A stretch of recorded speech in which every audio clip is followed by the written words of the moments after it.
আজ যে ঘটনাটা আপনাদের সাথে শেয়ার করব সেটা মাছ ধরা নিয়ে ঘটে যাওয়া একটা শরীর হিম করা ঘটনা। প্রথমেই কিছু কথা না বললেই নয়, যে বিলটিকে কেন্দ্র করে আজকের এই কাহিনী, সেই বিলটি আমাদের গ্রাম থেকে খুব বেশি দূরে নয়, বড়জোর 2 কিলোমিটারের পথ হবে। এই বিলকে নিয়ে আমার কাছে আরও অনেক রহস্যময় ঘটনা জানা আছে। সময় পেলে পরে লিখে পাঠাবো। এখন যে ঘটনাটা বলবো সেটা আমার নিজের সাথে ঘটে যাওয়া আজ থেকে প্রায় 4-5 বছর আগের কাহিনী। তখন আমি ক্লাস 10-এ পড়ি। সময়টা ছিল বর্ষাকাল। বর্ষার দিনে গ্রামের খাল বিল সব কানায় কানায় পানিতে ভরে যায়।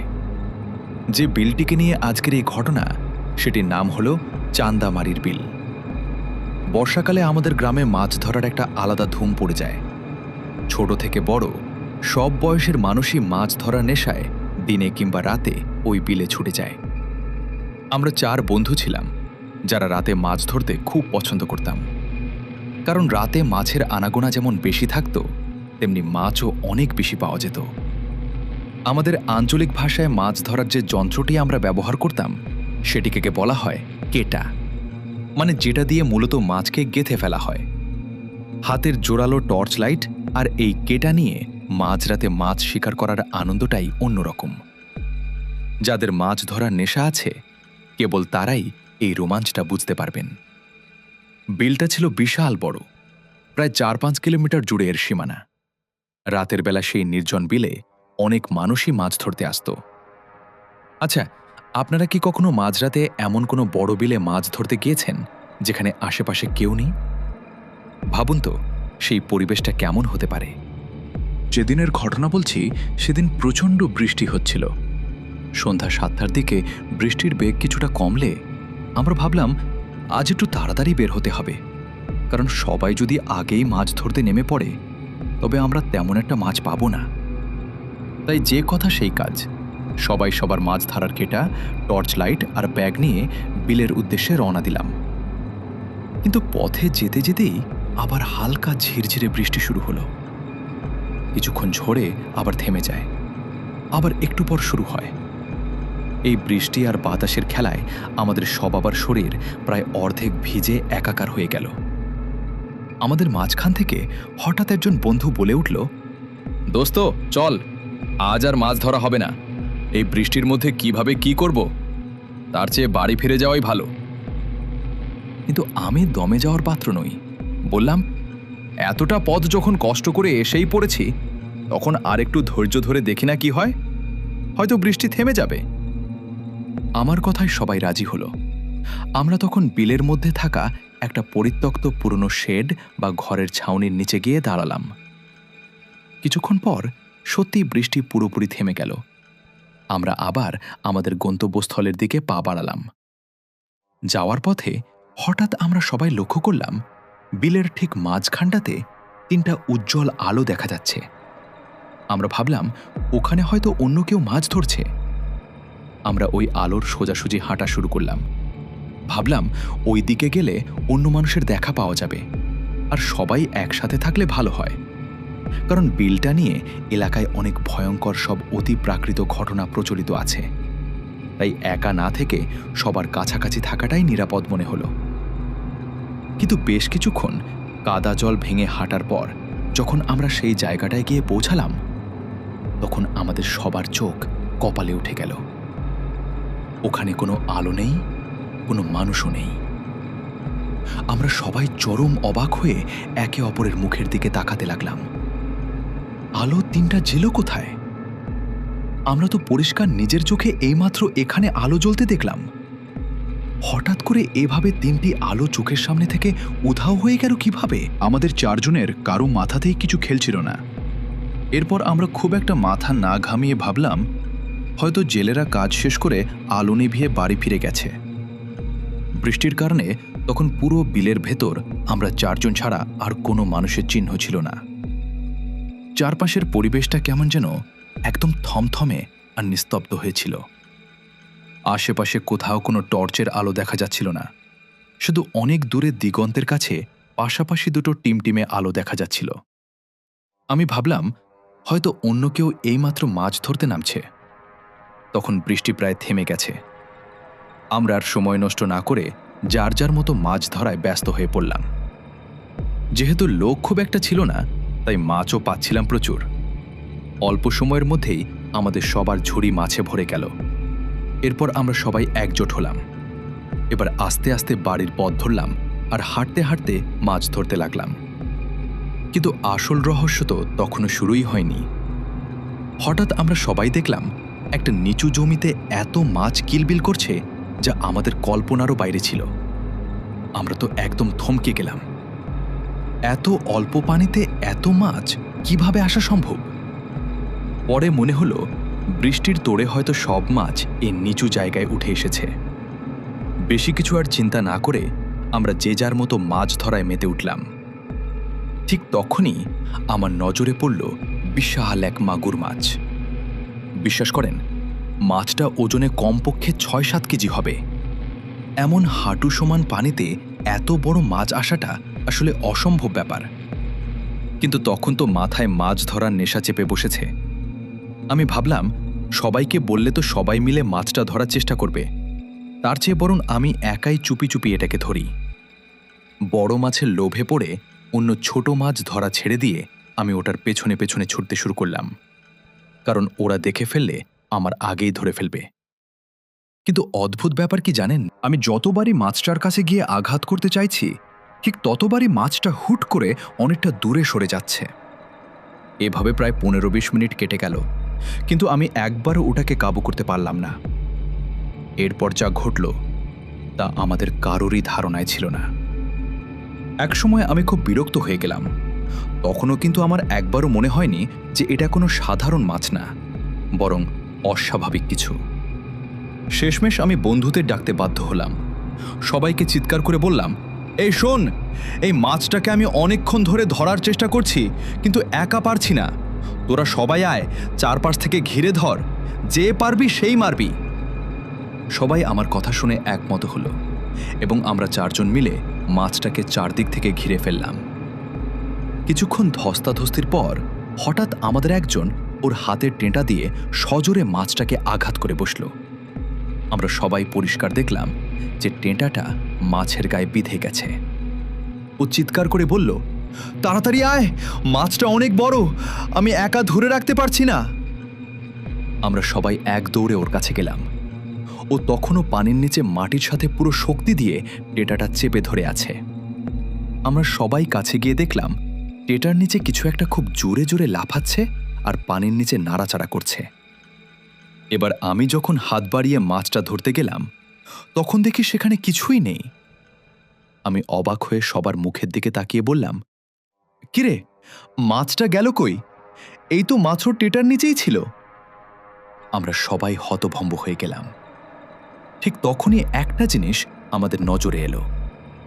ওই জায়গাটার পানি পুরো টাটকা রক্তে লাল হয়ে আছে, কিন্তু মাছটা উধাও হয়ে গেল কিভাবে? পানি এত কম ছিল যে মাছটার পিঠ পর্যন্ত পরিষ্কার দেখা যাচ্ছিল। এত তাড়াতাড়ি ওটা যদি এদিক সেদিক চলেও যেত, তাহলেও তো আমাদের চোখে পড়ার কথা। এটা কিভাবে সম্ভব? আমরা সবাই একদম পাথরের মতো দাঁড়িয়ে রইলাম।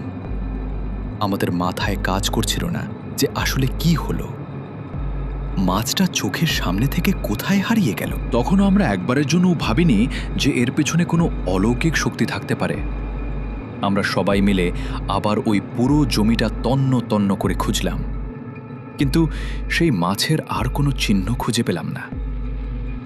ঠিক তখনই আমরা অন্য একটা জিনিস খেয়াল করলাম। মাছের বাজারে গেলে যেমন কাঁচা মাছের একটা তীব্র আষ্টে গন্ধ পাওয়া যায়, ঠিক তেমন একটা উৎকট গন্ধ চারপাশটায় ছড়িয়ে পড়েছে। গন্ধে আমাদের নাড়ি ভুঁড়ি উল্টে আসার উপক্রম। অনেকক্ষণ খোঁজাখুঁজি করার পর আমি বন্ধুদের বলতে শুরু করলাম, ভাই, এটা কেমন অদ্ভুত কাণ্ড হলো। আজ মাছটা গেল কোথায়? আর এই বিশ্রী গন্ধ কিন্তু মোটেও ভালো লক্ষণ না। আমি আগেও বড়দের কাছে শুনেছি এমন হওয়া মানেই খারাপ কিছু। তখন আমাদের মধ্যে একজন ভয়ে ভয়ে বলে উঠল, আচ্ছা, ওবে কি আসলেই মাছ ছিল, নাকি অন্য কিছু আমাদের সাথে খেলছিল? আমি আগে থেকেই বড়দের কাছে শুনেছিলাম যে বিলে বড় মাছ ধরা পড়া অনেক সময় অশুভ কোনো কিছুর সংকেত হতে পারে। সেই ভয়ের কথাগুলোই তখন আমার মাথার ভেতর বারবার ঘুরপাক খাচ্ছিল। ঠিক তখনই আমাদের সবার নজরে এলো এক অদ্ভুত ব্যাপার। আমাদের মাছের ব্যাগের ওজন যেন অনেক হালকা হয়ে গেছে। উঁকি দিয়ে দেখি ব্যাগের ভেতর মাছ অনেক কমে গেছে, অথচ এই রহস্যময় মাছটা ধরার আগ পর্যন্ত আমাদের ব্যাগে প্রচুর মাছ ছিল। আমরা সবাই একে অপরের মুখের দিকে তাকাচ্ছিলাম, কিন্তু কেউ কোনো ব্যাখ্যা খুঁজে পাচ্ছিলাম না যে এতগুলো জ্যান্ত মাছ গেল কোথায়। ঘটনাটা যদি এখানে নিয়ে মিটে যেত তাহলেও হয়তো মনে সান্ত্বনা পেতাম, কিন্তু আসল আতঙ্ক তো তখনও শুরুই হয়নি। ঠিক সেই মুহূর্তে আকাশ ভেঙে প্রচণ্ড জোরে বৃষ্টি নামল। চারপাশটা যেন মুহূর্তেই অন্ধকার হয়ে এলো। আমরা ভাবলাম এবার তো সবাই ভিজে একাকার হয়ে যাব, কারণ আশেপাশে মাথা গোজার মতো কোনো ঘরবাড়ি বা ছাউনি ছিল না। বিলের ঠিক মাঝখানে কয়েকটা বড় বড় পুকুর ছিল, আর সেই পুকুরগুলোর পাড় ঘেঁষে দাঁড়িয়েছিল অনেক পুরনো কিছু বিশাল গাছ। আমি বন্ধুদের বললাম, চলো ওই পুকুর পাড়ের গাছগুলোর নিচে গিয়ে দাঁড়াই, অন্তত বৃষ্টির ঝাপটা থেকে একটু বাঁচা যাবে। আমরা সবাই দৌড়ে গিয়ে সেই বড় গাছগুলোর নিচে আশ্রয় নিলাম, কিন্তু বৃষ্টির যেন থামার কোনো লক্ষণই নেই, বরং সেটা আরও ভয়ঙ্কর রূপ নিল। বৃষ্টির দাপটে সামনের কয়েক হাত দূরের জিনিসও ঠিকমতো দেখা যাচ্ছিল না। হঠাৎ করে পাশের একটা পুকুরের ভেতর থেকে অদ্ভুত এক শব্দ ভেসে এলো। মনে হচ্ছিল একদল বাচ্চা যেন একসাথে পানিতে ঝাঁপিয়ে পড়ে দাপাদাপি করছে আর গোসল করছে। আমরা ভাবলাম এই দুর্যোগের মধ্যে কেউ কি পানিতে পড়ে গেল। সবাই সাথে সাথে টর্চ জ্বালিয়ে সেদিকে তাকালাম, কিন্তু আশ্চর্যের বিষয় হলো পানির ওপর কোনো ঢেউ নেই, কোনো মানুষের চিহ্ন নেই, সব একদম নিঝুম। আমরা সবাই ভয় সিটিয়ে গেলাম, বুঝতে পারছিলাম না আমাদের সাথে আসলে কি ঘটছে।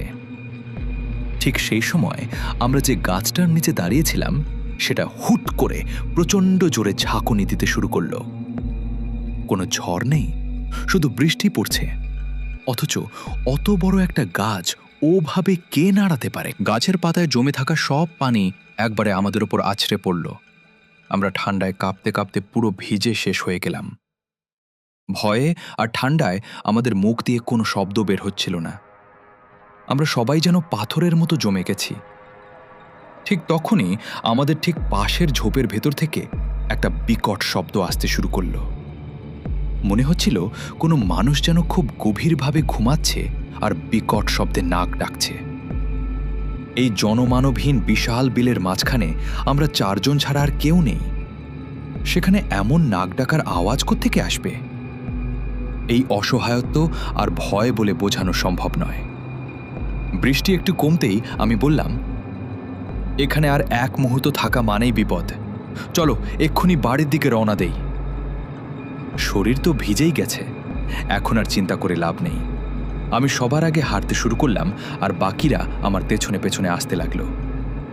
হুট করে যে বন্ধুটা ওই মাছটাকে প্রথম আঘাত করেছিল সে ভয়ে আড়ষ্ট হয়ে বলে উঠল, ভাই, আমার মনে হচ্ছে আমার ঠিক পেছনে পেছনে কেউ একজন হাঁটছে। আমি স্পষ্ট কারো পায়ের আওয়াজ আর নিঃশ্বাস অনুভব করছি। আমরা ওকে সাহস দেওয়ার জন্য বললাম, আরে না, ওটা তোর মনের ভুল। বৃষ্টির শব্দের জন্য এমন মনে হচ্ছে। তুই ভয় পাস না, জোরে পা চালা। আমরা আবার হাঁটতে শুরু করলাম, কিন্তু কিছুক্ষণ যাওয়ার পর সে আবার আর্তনাদ করে উঠল। এবার আমি সত্যি দেখেছি, আমার পেছনে কুচকুচে কালো একটা অবয়ব দাঁড়িয়েছিল। আমি তাকাতেই সেটা ভোজবাজির মতো গায়েব হয়ে গেল। ওর কথা শুনে আমাদের কলিজা শুকিয়ে গেল। আমরা ওকে বললাম, ঠিক আছে, তুই সবার সামনে চল, আমরা তোর পেছনে আছি। এরপর ওকে সামনে নিয়ে আমরা সবাই একে অপরের থেকে কিছুটা দূরত্ব রেখে দ্রুত হাঁটতে শুরু করলাম। অন্ধকারে আর কাদার মধ্যে হাঁটতে হাঁটতে একসময় খেয়াল করলাম ওই বন্ধুটা কিছুটা পেছনে পড়ে গেছে। হুট করে আমি পেছনে তাকিয়ে চমকে উঠলাম। আমরা মাত্র 3 জন হাঁটছি, ওই বন্ধুটা সামনেও নেই, পেছনেও নেই, ডানে বামে কোথাও নেই। আমরা সবাই পাগলের মতো ওর নাম ধরে চিৎকার করতে লাগলাম, কিন্তু কোনো সাড়া পাচ্ছিলাম না। ভয়ে বুক কাঁপছিল, তবুও আমরা দৌড়ে পেছনের দিকে গেলাম। একটু যাওয়ার পর যা দেখলাম সেটা কোনো সুস্থ মানুষের পক্ষে মেনে নেওয়া সম্ভব নয়। দেখলাম ওর পুরো মাথা আর ঘাড় একদম কাদার নিচে ঢুকে আছে, আর পা দুটো ওপরের দিকে তোলা। ওর হাতের লাইটটা তখনও জ্বলছিল বলেই আমরা ওকে দ্রুত খুঁজে পেয়েছিলাম। আর মাত্র 10-15 সেকেন্ড দেরি হলে হয়তো ওর দম বন্ধ হয়ে সেখানেই মারা যেত। আমরা সবাই মিলে জান প্রাণ দিয়ে টেনে ওকে কাদা থেকে ওপরে তুললাম। ওর অবস্থা তখন খুবই খারাপ, নিজের পায়ে দাঁড়ানোর শক্তিটুকু নেই, শুধু হাঁ করে অদ্ভুতভাবে নিঃশ্বাস নিচ্ছে, সারা শরীর কাদায় মাখামাখি। আমি ওকে ঝাঁকিয়ে চিৎকার করে বললাম, কি হয়েছিল তোর সাথে? তুই এভাবে উল্টে কাদার ভেতর ঢুকে গেলি কি করে? কেউ কি তোকে টেনে নিয়েছিল? তোর এই দশা হলো কি করে? ও ধুকতে ধুকতে বলল, আমি তোদের বারবার বলছিলাম যে কেউ একজন আমার পেছন পেছন আসছে, কিন্তু তোরা তো বিশ্বাসই করলি না। হাঁটতে হাঁটতে আমি যখন সবার থেকে একটু পিছিয়ে পড়লাম, ঠিক তখনই অন্ধকার থেকে কেউ একজন আমাকে হ্যাচকা টান দিয়ে কাদার উপর আছাড় মারল। তারপর আমাকে কাদার ভেতর শক্ত করে চেপে ধরে রাখল। আমি যে একটা চিৎকার দেব সেই সময়টুকু পর্যন্ত পাইনি। শুধু একটা জিনিস খেয়াল করেছি, ওই আবত্তার পুরো শরীর ছিল কালো ঘন লোমে ঢাকা। এই কথাগুলো বলতে বলতেই ওর চোখ উল্টে গেল আর ও সেখানেই অজ্ঞান হয়ে পড়ল। সেই মুহূর্তে আমাদের যে কি অসহায় লাগছিল তা ভাষায় প্রকাশ করতে পারবো না। ওর কথাগুলো শোনার পর আমাদের বুক ধড়ফড় করছিল, শরীরের সব শক্তি যেন এক নিমিষেই শেষ হয়ে গেল। মনে হচ্ছিল এই বুঝি আমাদের ওপরও কিছু একটা ঝাঁপিয়ে পড়বে। ভয়ে আর হাড় কাঁপানো ঠান্ডায় আমাদের হাত পা অবশ হয়ে আসছিল। তবুও আল্লাহর নাম নিয়ে আমাদের একজনের কাছে টর্চ আর ব্যাগগুলো দিয়ে আমি আর অন্য একজন বন্ধু মিলে ওকে কাঁধে তুলে নিলাম। ওর শরীরটা যেন পাথরের মতো ভারী হয়ে গিয়েছিল, আমাদের পা আর চলতে চাইছিল না। তবুও মনে সাহস জুগিয়ে দ্রুত বাসার দিকে হাঁটা শুরু করলাম। বাকি বন্ধুদের বললাম সব সময় সুরা পড়তে থাকতে। এই ভয়াবহ অভিজ্ঞতার কথা ভাবলে এখনো আমার গায়ের লোম খাড়া হয়ে যায়। কিন্তু সামনে যা ঘটতে যাচ্ছিল তা ছিল আরও ভয়ঙ্কর। আমরা হাঁটছি তো হাঁটছি, কিন্তু মনে হচ্ছে রাস্তা আর শেষই হচ্ছে না। বিপদের সময় পথ যেন কিছুতেই ফুরোতে চায় না। অনেক চড়াই উতরাই পার হয়ে শেষমেশ আমরা ওই বন্ধুর বাড়িতে পৌঁছালাম। বাড়িতে পৌঁছে আমরা চিৎকার করে ওর বাবা মাকে ডাকতে থাকলাম। বৃষ্টির শব্দের কারণে হয়তো ওনারা ভেতর থেকে কিছু শুনতে পাচ্ছিলেন না, কিংবা হয়তো গভীর ঘুমেছিলেন। আমরা বারবার দরজায় জোরে ধাক্কা দেওয়ার পর ওনারা বেরিয়ে এলেন। ছেলের এমন রক্তাক্ত আর কাদামাখা অবস্থা দেখে ওনারা তো আকাশ থেকে পড়লেন। বারবার জিজ্ঞেস করতে লাগলেন কি হয়েছে। আমরা তো খুলে বললাম। শুনে ওর বাবা তো রাগে ফেটে পড়লেন, আমাদের অনেক বকাঝকা করলেন। ভাগ্য ভালো যে সে যাত্রায় হাতের মারটা খায়নি। তবে ওর মা একটু নরম মনের মানুষ, তিনি বললেন, ওদের বকে এখন কি লাভ, ওরাও তো অনেক ভয় পেয়েছে, আগে আমার ছেলেকে সুস্থ করার ব্যবস্থা করেন। আমরা তাড়াতাড়ি ওর ভেজা কাপড়গুলো বদলে দিলাম, কিন্তু অনেক চেষ্টা করেও ওর জ্ঞান ফিরছিল না। অবশেষে ফজরের আজানের পর যখন ওর জ্ঞান ফিরল, তখন আমরা সবাই একটু স্বস্তি পেলাম। আপনারা কি কখনো জিনের প্রতিশোধের কথা শুনেছেন? আমরা তখন ঠিক সেই পরিস্থিতির মুখোমুখি দাঁড়িয়েছিলাম। জ্ঞান ফেরার পর থেকেই ও কেমন যেন অস্বাভাবিক আচরণ করতে শুরু করলো। ভাত বা পানি কিছুই মুখে তুলছে না, শুধু বিড়বিড় করে বলছে, আমাকে কাঁচা মাছ দে, আমি কাঁচা মাছ খাবো। এই একটা কথা ছাড়া ওর মুখ দিয়ে আর কোনো কথাই বের হচ্ছিল না। একবার ইশারা করে বলল ও ওয়াশরুমে যাবে। আমরা সবাই ওকে ধরে বাথরুমে নিয়ে গেলাম, কিন্তু ভেতরে যা দেখলাম তা দেখে আমাদের মাথা ঘুরে গেল। দেখলাম পুরো ওয়াশরুম যেন তাজা কাঁচা রক্তে ভেসে যাচ্ছে। চারদিকে শুধু রক্ত আর রক্ত। কাঁচা রক্তের কটু গন্ধে আমাদের চোখ মুখ অন্ধকার হয়ে আসছিল। যতবারই ও ওয়াশরুমে যাচ্ছে ততবারই একই ঘটনা ঘটছে। এটা দেখে পুরো গ্রামের মানুষ হতভম্ব হয়ে গেল। সবাই বলা বলি করতে লাগলো যে এটা সাধারণ কোনো অসুখ নয়, এর পেছনে অন্য কোনো অশুভ শক্তি আছে। দ্রুত কোনো বড় কবিরাজ না দেখালে ওকে বাঁচানো সম্ভব হবে না, কারণ এভাবে রক্তক্ষরণ হতে থাকলে ওকে বাঁচানোই কঠিন হয়ে পড়বে। শেষমেশ দিনাজপুরের এক নামকরা কবিরাজকে ফোন দিয়ে খুব দ্রুত আসতে বলা হলো। ওই কবিরাজ আমার দূর সম্পর্কের ভাই হতেন, তাই আমি ওনাকে আগে থেকেই চিনতাম। উনি অনেক বড় মাপের একজন কবিরাজ ছিলেন। উনাকে দিনাজপুরের চিরিবন্দর এলাকা সবাই আব্দুল হাই কবিরাজ নামে চিনতেন। সন্ধ্যা ঠিক আগ মুহূর্তে উনি আমাদের এখানে এসে পৌঁছালেন। এসেই ওর অবস্থা দেখে গম্ভীর হয়ে বললেন, একে খুব শক্তিশালী কোনো খারাপ জিন আছর করেছে। আমি মাগরিবের নামাজটা পড়ে নিই, তারপর সব বিস্তারিত জানাচ্ছি। আমরা ওনার নামাজের ব্যবস্থা করে দিলাম। নামাজ শেষ করে উনি বললেন, এই ছেলেকে একটা খালি ঘরে নিয়ে চলো। ওর সাথে ওর বাবা মা আর খুব সাহসী দুজনকে থাকতে হবে। আমি আর ওর বড় ভাই সাহস করে ভেতরে গেলাম। কবিরাজ তখন সরিষার তেল আর পড়া পানি ছিটিয়ে ওর ওপর সেই জিনটাকে হাজির করলেন। কবিরাজ বেশ কড়া গলায় জিজ্ঞেস করলেন, বলো, কেন তুই এই ছেলের ওপর ভর করেছিস? ওর অপরাধ কি? তখন ওই ছেলের কণ্ঠ দিয়ে এক বিকট আওয়াজ বের হলো। জিনটা বলল, ও আমার ছেলেকে মেরে ফেলেছে। ও যে মাছটাকে আঘাত করেছিল সেটা আসলে আমার ছোট ছেলে ছিল। ওর আঘাতেই আমার ছেলে মারা গেছে। তাই আমি প্রাণের বদলে প্রাণ চাই। ওকে কেউ বাঁচাতে পারবে না। এই কথা শুনে কবিরাজ রেগে গিয়ে একটা ধারালো ছুরি মাটির নিচে গেঁথে দিলেন আর গর্জে উঠে বললেন, তোর এত বড় সাহস? বলো, তুই কোথায় থাকিস? তোর নাম কি? তোর ধর্ম কি? কবিরাজের এই প্রশ্নে জিনটা নিচু স্বরে উত্তর দেয়, আমার নাম সোলাইমান। আমি আমার পরিবার নিয়ে ওই বিলে থাকি। আমি মুসলমান, আর আমরা ওই বিলের মাছ খেয়েই বেঁচে থাকি। কবিরাজ তখন বেশ গম্ভীর গলায় জিজ্ঞেস করে, এখন তুই কি চাস সেটা পরিষ্কার করে বলো। জিনটা আবারও জেদ ধরে বলে, আমার ছেলের প্রাণের বদলে আমি ওর প্রাণই চাই। কেউ ওকে আমার হাত থেকে রক্ষা করতে পারবে না। কবিরাজ এবার আরও রেগে গিয়ে চিৎকার করে বলে, তোর সাহস তো কম না। তোকে এখনই এই কাঁচের বোতলে বন্দি করব।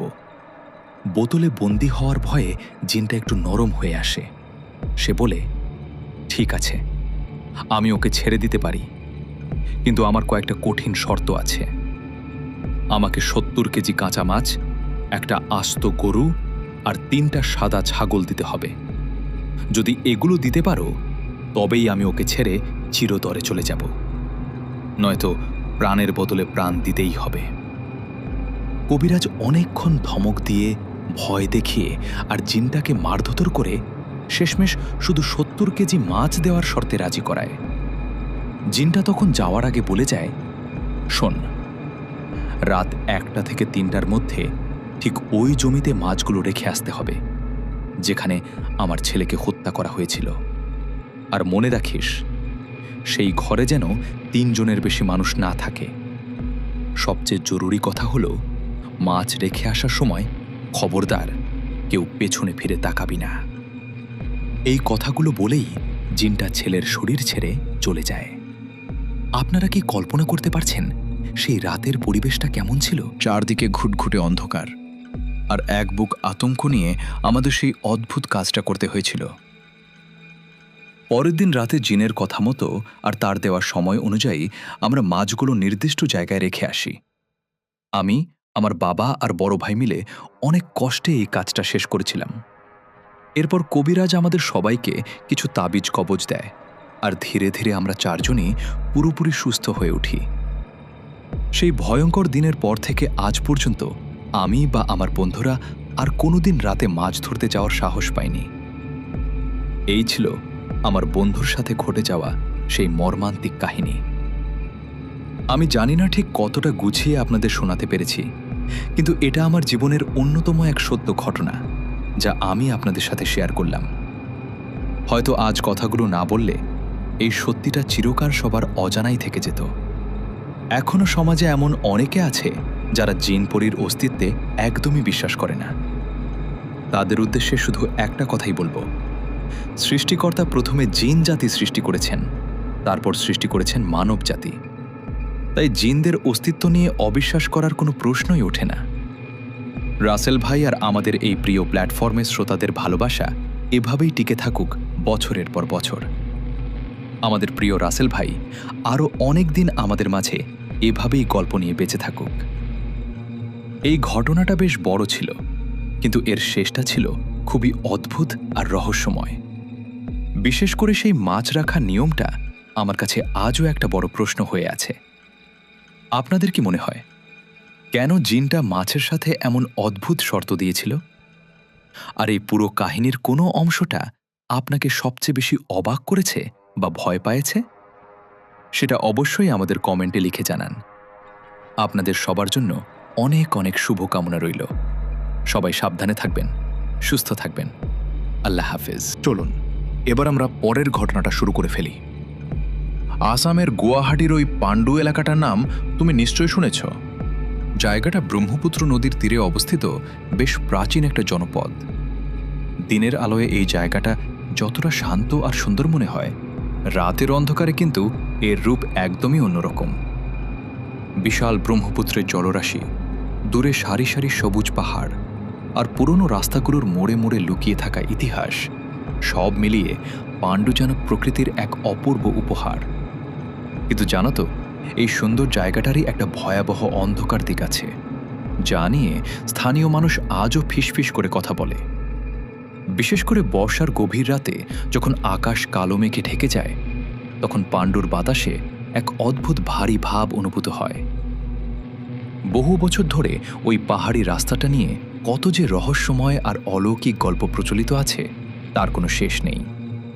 কেউ বলে ওখানে অশরীরী আত্মার বাস, আবার কেউ বলে কোনো এক অভিশপ্ত আত্মা আজও নাকি ওখান থেকে মুক্তি খুঁজে বেড়াচ্ছে। এইসব গল্পের সত্যতা নিয়ে মানুষের মনে সংশয় থাকলেও অরূপ নামের এক যুবকের জীবনে ঘটে যাওয়া ঘটনাটা আজও পাণ্ডুর মানুষের মনে একটা গভীর আতঙ্কের ছাপ ফেলে রেখেছে। অরূপ ছিল খুব সাধারণ একজন যুবক, বয়স বড়জোর ২৬ কি ২৭ হবে। সে একটা বেসরকারি সংস্থায় কাজ করত। এলাকায় সে পরিচিত ছিল তার সাহস আর যুক্তিবাদী স্বভাবের জন্য। ভূত প্রেত, অলৌকিক শক্তি বা আত্মা, এইসব বিষয়ে তার তিলমাত্র বিশ্বাস ছিল না। সে সবসময় বুক ঠুকে বলতো, মানুষের নিজের ভয় থেকেই আসলে ভূতের জন্ম হয়, বাস্তবে ওসব কিছুই নেই। কিন্তু ভাগ্যের কি পরিহাস দেখো, জীবনের এক বর্ষার রাত তার জীবনের সমস্ত যুক্তি, বিশ্বাস আর আত্মবিশ্বাসকে তাসের ঘরের মতো চূর্ণ বিচূর্ণ করে দিয়েছিল।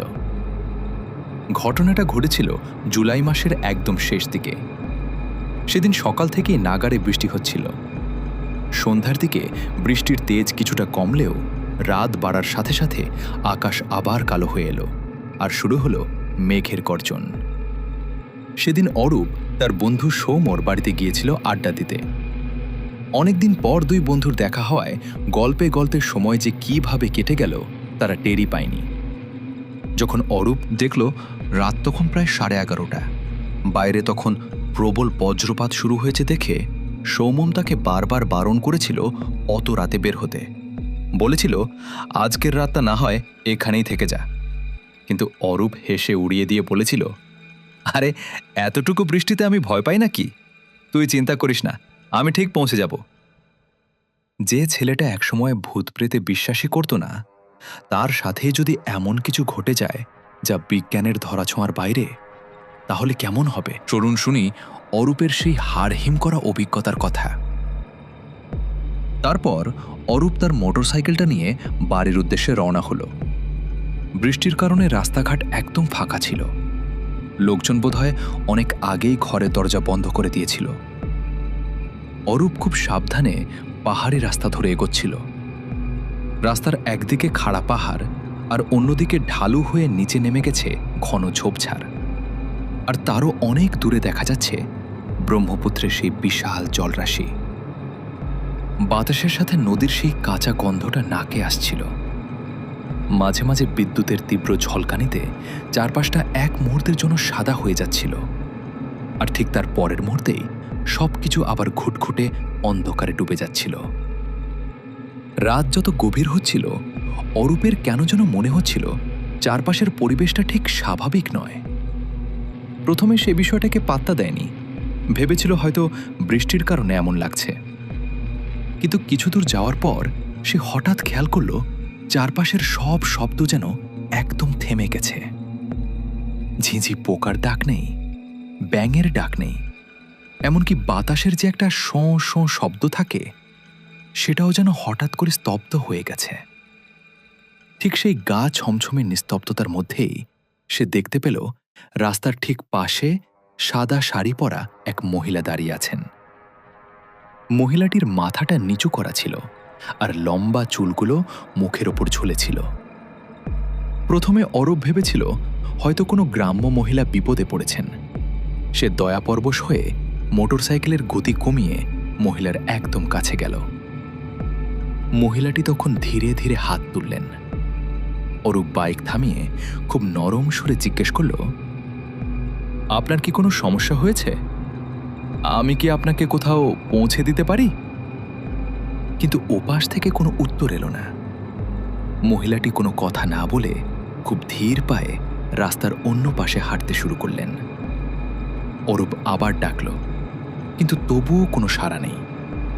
ঠিক সেই সময় বিদ্যুতের এক তীব্র আলোয় চারপাশটা দিনের মতো ফর্সা হয়ে উঠল। আর সেই এক পলকের আলোতেই অরূপের বুকের ভেতরটা হিম হয়ে গেল।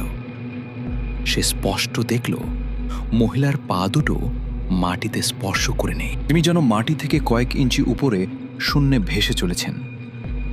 অরূপ নিজের চোখকে বিশ্বাস করতে পারছিল না।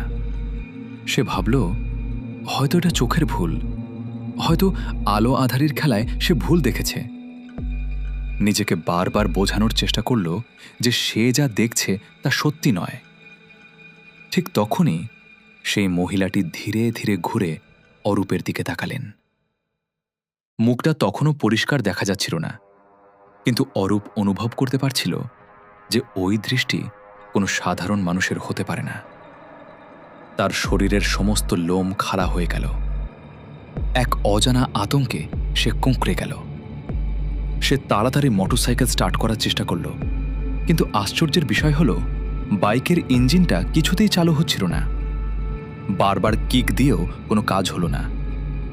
ঠান্ডার মধ্যেও অরূপ দরদর করে ঘামতে শুরু করল। ঠিক সেই মুহূর্তে তার কানে ভেসে এলো এক নারীর কান্নার শব্দ। সেই কান্নার শব্দটা ছিল এতই করুণ আর বেদনায় ভরা যে কেউ শুনলে তার কলিজা কেঁপে উঠবে। কিন্তু সবথেকে ভয়ের ব্যাপার ছিল কান্নার শব্দটা ঠিক কোথা থেকে আসছে তা বোঝা যাচ্ছিল না। কখনো মনে হচ্ছিল একদম সামনে থেকে আসছে, কখনো মনে হচ্ছিল কানের ঠিক পেছন থেকে, আবার কখনো মনে হচ্ছিল চারপাশ থেকে একসাথে হাজার হাজার নারী কাঁদছে। অরূপ ভয়ে কাঁপতে কাঁপতে এদিক ওদিক তাকাতে লাগল। রাস্তাটা একদম শুনশান, কোথাও কোনো প্রাণের চিহ্ন নেই। কিন্তু কান্নার শব্দটা ক্রমশ তীব্র থেকে তীব্রতর হচ্ছিল। হঠাৎ করেই চারদিকে প্রবল বেগে বাতাস বইতে শুরু করল, আর রাস্তার ধারের গাছের ডালগুলো পাগলের মতো দুলতে লাগল। ঠিক সেই চরম আতঙ্কের মুহূর্তে অরূপ অনুভব করল কেউ একজন তার কাঁধে হাত রেখেছে। সেই হাতটি ছিল বরফের মতো ঠান্ডা। মনে হচ্ছিল যেন কোনো মৃতদেহের হাত। অরূপ ভয় কাঁপতে কাঁপতে খুব ধীরে পেছনের দিকে তাকালো, আর তাকিয়েই তার চিৎকার করার শক্তিটুকুও হারিয়ে গেল। সেই সাদা শাড়ি পরা মহিলাটি তখন তার ঠিক পেছনে দাঁড়িয়ে আছেন। এবার তার মুখটা একদম স্পষ্ট দেখা যাচ্ছিল। তার চোখ দুটো ছিল একদম কুচকুচে কালো। সেখানে কোনো মণি ছিল না। ঠোঁট দুটো আর নীলচে রঙের, আর তার মুখে ফুটে উঠেছিল এমন এক দানবীয় হাসি যা কোনো মানুষের পক্ষে হাসা সম্ভব নয়। সেই হাসির মধ্যে মিশেছিল চরম যন্ত্রণা, তীব্র ক্রোধ আর এক অদ্ভুত নিষ্ঠুরতা। অরূপের মনে হচ্ছিল তার শরীর থেকে সমস্ত প্রাণশক্তি শুষে নেওয়া হচ্ছে। সে দুহাতে কান চেপে ধরে চিৎকার করে চোখ বন্ধ করে ফেলল। কতক্ষণ সে ওই অবস্থায় ছিল তা তার মনে নেই। হয়তো কয়েক সেকেন্ড, আবার হয়তো কয়েক মিনিট। যখন সে সাহস সঞ্চয় করে আবার চোখ খুলল, দেখল চারপাশে কেউ নেই। সেই কান্নার শব্দ আর নেই, বাতাসও থেমে গেছে। ঠিক সেই মুহূর্তে অলৌকিকভাবে মোটরসাইকেলটা নিজে থেকেই স্টার্ট হয়ে গেল। অরূপ আর 1 সেকেন্ডও সেখানে দেরি করেনি। সে পাগলের মতো বাইক চালিয়ে কোনো মতে নিজের বাড়িতে পৌঁছালে। বাড়িতে ফেরার পর থেকেই তার প্রচণ্ড জ্বর চলে এলো। ভয়ে আর আতঙ্কে সে টানা 3 দিন ঘর থেকে বের হতে পারেনি। রাতে চোখ বন্ধ করলেই সে ওই কালো চোখের মুখটা দেখতে পেত। কখনো তার মনে হতো জানলার বাইরে কেউ দাঁড়িয়ে তার দিকে একদৃষ্টে তাকিয়ে আছে, আবার কখনো মনে হতো ঘরের ভেতরেই কেউ একজন নিঃশব্দে পায়চারি করছে। তার মা ভেবেছিলেন হয়তো বৃষ্টিতে ভিজেছে বলে এমন হচ্ছে, কিন্তু অরূপ মনে মনে জানত যে সে যা দেখেছে তা কোনো কল্পনা নয়। কয়েকদিন পর যখন সে একটু সুস্থ হলো, তখন সে গ্রামের কয়েকজন প্রবীণ মানুষের সাথে দেখা করল। তাদের মধ্যে 90 বছর বয়সী বৃদ্ধ হরিনাথ কাকুও ছিলেন। অরূপের মুখ থেকে সব কথা শোনার পর বৃদ্ধের মুখটা ফ্যাকাশে হয়ে গেল। তিনি দীর্ঘশ্বাস ফেলে বললেন, রে অরূপ, তুই যাকে দেখেছিস তাকে এই এলাকার মানুষ বহু বছর ধরে দেখে আসছে। তুই যে বেঁচে ফিরেছিস এটাই অনেক। তারপর হরিনাথ কাকু এক পুরনো ট্র্যাজেডির কথা শোনালেন। প্রায় 39 বছর আগের কথা। এক নববধূ বিয়ের পর প্রথমবার তার স্বামীর বাড়ি যাচ্ছিলেন। সেই রাতটাও ছিল ঠিক এমনই এক প্রবল বর্ষার রাত। পাহাড়ি রাস্তায় তাদের গাড়িটা নিয়ন্ত্রণ হারিয়ে গভীর খাদে পড়ে যায়। গাড়ির সবাই কোনো মতে বেঁচে গেলেও সেই নববধূটি খাদে পড়ে মারা যান। আশ্চর্যের বিষয় হল, তার দেহটা সেই রাতে বা তার পরের দিনও খুঁজে পাওয়া যায়নি। কয়েকদিন পর নদীর অনেক দূরে তার মৃতদেহটা ভেসে উঠেছিল। সেই মর্মান্তিক ঘটনার পর থেকেই এই এলাকায় মাঝে মধ্যেই এমন সব অদ্ভুত আর রহস্যময় ঘটনা ঘটতে শুরু করে। গভীর রাতে অনেকেই ওই পাহাড়ি রাস্তায় সাদা শাড়ি পরা এক মহিলাকে দেখতে পেত। কেউ তার সাহায্য করতে গেলে পথ হারিয়ে ফেলত, আবার কেউ কেউ এমন অসুস্থ হয়ে পড়ত যে মাসের পর মাস বিছানায় পড়ে থাকত। এমনকি অনেকে দাবি করত যে ওই মহিলার কান্নার শব্দ শুনে তারা ভয়ে অজ্ঞান হয়ে গেছে। সত্যি মিথ্যা যাই হোক না কেন, পাণ্ডুর সেই পুরনো পাহাড়ি রাস্তা আজও আমার কাছে এক অমীমাংসিত রহস্য। দিনের আলোয় সেখানে গেলে হয়তো কিছুই অস্বাভাবিক মনে হবে না, কিন্তু রাত নামলেই যেন সেখানকার বাতাস ভারী হয়ে ওঠে। চারপাশের সেই নিস্তব্ধতা কেমন যেন অস্বস্তিকর লাগে। আর বর্ষার রাতে যখন দূর থেকে ব্রহ্মপুত্রের ঢেউয়ের গর্জন ভেসে আসে, তখন স্থানীয়রা আজও ভয়ে বাড়ির দরজা জানলা শক্ত করে বন্ধ করে দেয়। আমি আপনাদের সবাইকে একটা কথাই বলবো, যদি কখনো ওই রাস্তায় একা যান আর দেখেন কোনো সাদা শাড়ি পরা মহিলা দাঁড়িয়ে আছেন, তবে ভুলেও তাকে সাহায্য করতে যাবেন না বা তাকে জ্ঞান দিতে যাবেন না। যদি করেন তবে নিজের বিচার বুদ্ধি খাটিয়ে করবেন, না হলে অরূপের মতো আপনিও বড় কোনো বিপদে পড়ে যেতে পারেন। যাই হোক, এটাই ছিল আজকের ঘটনা। অমিতা, যদি তোমার ভালো লাগে তবে অবশ্যই সবাইকে পড়ে শুনিও। আমি তোমার উত্তরের অপেক্ষায় থাকব। ধন্যবাদ। বন্ধুরা, এই ছিল আমাদের আজকের দ্বিতীয় ঘটনা। আশা করছি আপনারা এই কাহিনীটা মন দিয়ে শুনেছেন এবং আপনাদের ভালো লেগেছে। এখন কথা হলো, এই ঘটনাগুলো আপনারা কতটা বিশ্বাস করবেন বা করবেন না সেটা সম্পূর্ণ আপনাদের ব্যক্তিগত ব্যাপার। আমি একটা কথা বারবার আপনাদের মনে করিয়ে দিতে চাই যে কোনোভাবেই কোনো রকমের অন্ধবিশ্বাস, কুসংস্কার কিংবা নেতিবাচক চিন্তাভাবনাকে সমাজ বা মানুষের মধ্যে ছড়িয়ে দিতে চায় না। আমাদের মূল লক্ষ্য হলো সাধারণ মানুষের জীবনে ঘটে যাওয়া অদ্ভুত আর রহস্যময় অভিজ্ঞতাগুলো সবার সামনে তুলে ধরা। এছাড়া আমাদের আর কোনো গোপন উদ্দেশ্য নেই। তাই যারা এই বিষয়গুলোকে একদমই বিশ্বাস করেন না, তারা দয়া করে এগুলোকে মিছক বিনোদনের মাধ্যম হিসেবেই গ্রহণ করুন। এতেই আমাদের সার্থকতা।